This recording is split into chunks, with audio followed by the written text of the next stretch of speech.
বিসমিল্লাহির রহমানির রহিম। আসসালামু আলাইকুম। মায়ের রমজানের উসিলায় আজ 11 রমজান গেছে কিন কোনো টেরও পাই না, কইতে মাইতাম না। আরে রমজান আর বাঁচাম আর কোনোদিন হায়াম।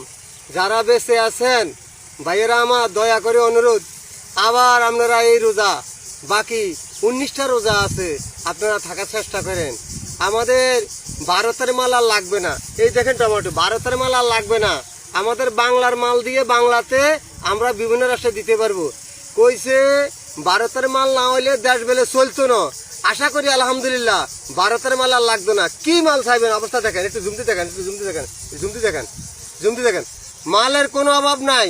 কদু আছে, কলমা আছে, গোলালু আছে, কোনো কিছুর অভাব নাই। ফেজ আছে, ফেজ মাত্র 20 টাকা কেজি, 20 টাকা কেজি ফেজ মাত্র। আর ভারতের মাল লাগবে না, তাহলে ভারতের টেনশন করবেন না। যারা ভারতের চুক্তিভুক্ত করেন, চুক্তির আশা আর করিয়েন না। বাংলার মাটিতে আল্লাহর মতো হসলার কোনো অভাব নাই। আসসালামু আলাইকুম, আমার জন্য দোয়া করবেন।